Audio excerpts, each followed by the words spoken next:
விடாதேயும்.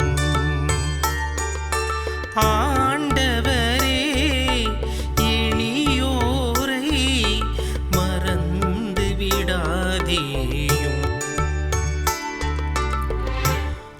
ஆண்டவரே ஏன் தொலைவில் நிற்கின்றே, தொல்லை மிகு நேரங்களில் ஏன் மறைந்து கொள்கின்றே.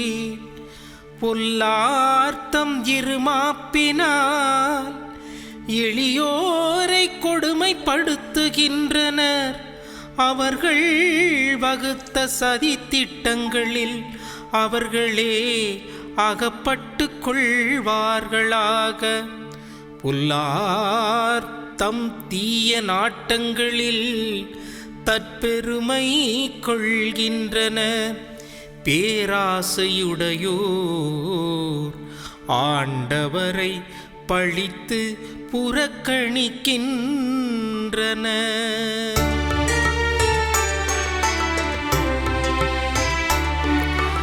ஆண்டவரே எளியோரை மறந்து விடாதேயும். ஆண்டவரே எளியோரை மறந்து விடாதேயும். இயேசுவில் அன்புக்குரிய சகோதர சகோதரிகளை ஆண்டவர் இயேசு கிறிஸ்துவின் பெயராலே வாழ்த்தையும் வணக்கத்தையும் தெரிவித்துக் கொள்கிறேன். இன்றைய நாளில் திருப்பாடல் 10 நமக்கு பதிலுரை பாடலாக கொடுக்கப்பட்டிருக்கிறது. திருப்பாடல் 10 1 8 முடிய வசனங்களும் பிறகு 14ஆம் வசனமும் நமக்கு இன்றைய பதிலுரை பாடலாக கொடுக்கப்பட்டிருக்கிறது. இந்த திருப்பாடலில் அதனுடைய அந்த பல்லவியாக ஆண்டவரே எளியோரை மறந்து விடாதேயும் என்று இந்த பல்லவி கொடுக்கப்பட்டிருக்கிறது. அதாவது ஒரு எளிய மனிதர், ஆண்டவர் மீது நம்பிக்கை கொண்ட ஒரு மனிதர், தனக்கு எதிராக வருகின்ற தீமைகளுக்கு மத்தியில் ஆண்டவரே என்னை நினைவு கூர்ந்து என்னை காத்தருளும் என்று சொல்லி கடவுளை நோக்கி நம்பிக்கையோடு தன்னுடைய மன்றாட்டை ஒப்புக் கொடுக்கின்ற அற்புதமான ஒரு பாடலாக இன்றைய பதிலுரை பாடல் அமைந்திருக்கின்றது. ஒரு அருமையான ஒரு ஜெபம் இது.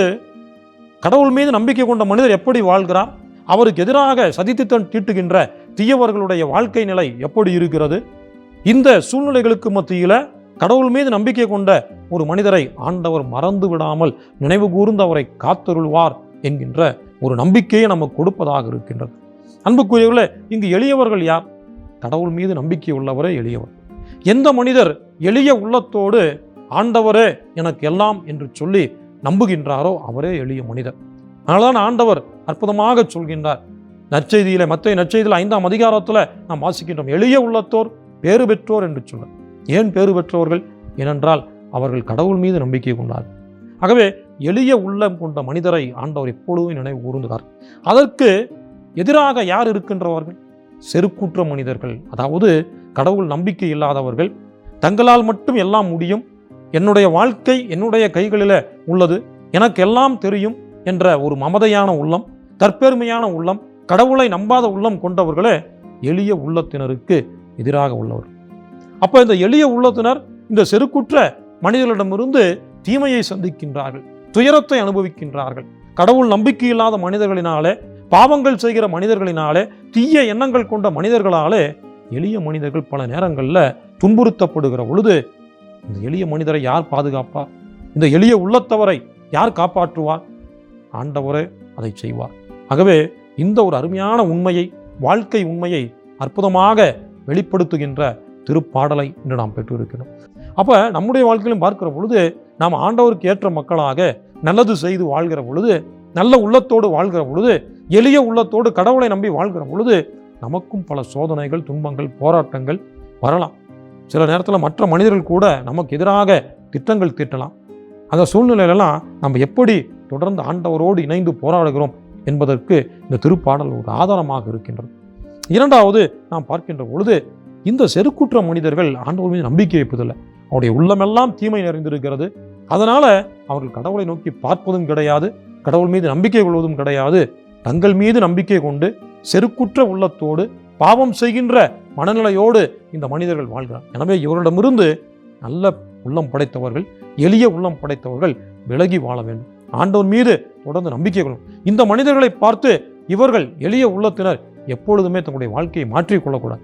அவங்க நல்லா இருக்கிறாங்களே, தப்பு செய்கிறவங்களாம் நல்லா இருக்கிறாங்க, தீமை செய்கிறவங்களாம் இந்த வாழ்க்கையில் ஆசீர்வதிக்கப்பட்டவங்களா இருக்காங்க, ஆனால் நல்லவனாக எளிய உள்ளத்தவனாக இருக்கிற நான் தான் கஷ்டப்படுகிறேன் என்று சொல்லி அவர்களை பார்த்து இவர்கள் மாறிவிடக்கூடாது. மாறாக உண்மை ஒன்றே, ஆண்டவரே உண்மை, அந்த ஆண்டவர் மீது நம்பிக்கை கொண்டவர் எப்பொழுதுமே கைவிடப்பட மாட்டார் என்கின்ற நம்பிக்கையில் எளிய உள்ளத்தினர் பொறுமையோடு காத்திருக்கு. அந்த பொறுமை மிக அவசியம். துன்பங்களுக்கு மத்தியிலும் போராட்டங்களுக்கு மத்தியிலும் பொறுமை மிக அவசியம். அப்பொழுது நம்முடைய பொறுமையை பார்க்கின்ற ஆண்டவர் தூரத்தில் இருக்கிற போல தோன்றினாலும் நமக்கு அருகிலேயே இருக்கிறார். ஆண்டவரே, என்னை விட்டு ஏன் தொலையில் நிற்கின்றேன் என்று இன்றைய முதல் தொடக்க வரி கேட்கிறது. அதுபோல நம்ம துன்பங்களுக்கு மத்தியில் கடவுள் தூரத்தில் இருக்கிற மாதிரி தெரியலாம், ஆனால் கடவுள் நம்மோடு தான் இருக்கிறார். போராட்டங்களுக்கு மத்தியில் கடவுள் தொலையில் நிற்பதை போல தெரியலாம், ஆனால் ஆண்டவர் நம்மை பார்த்து கொண்டுதான். ஆகார் தொடக்க நூலில் பார்க்கிறோம், என்னை கண்ட ஆண்டவரை நானும் கண்டேன் என்று சொல்ல. தன்னுடைய துன்பத்துக்கு மத்தியில் ஆண்டவர் தன்னை பார்த்தார் என்பதை அந்த நிகழ்வு வெளிப்படுது.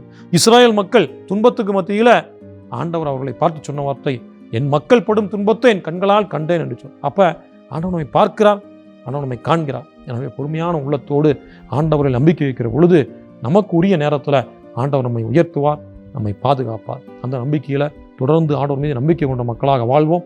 ஆண்டவருடைய அருள் பிரசன்னம் நம்மை வழி நடத்தும். ஜெபிப்போமா. அன்பான தந்தை இறைவா, இந்த நாளில் உம்மை போற்றி போல் நன்றி செலுத்துகிறோம். உம்முடைய திருமகன் இயேசு கிறிஸ்து வழியாக எங்களை மீட்டதற்காக நன்றி சொல்கிறோம்.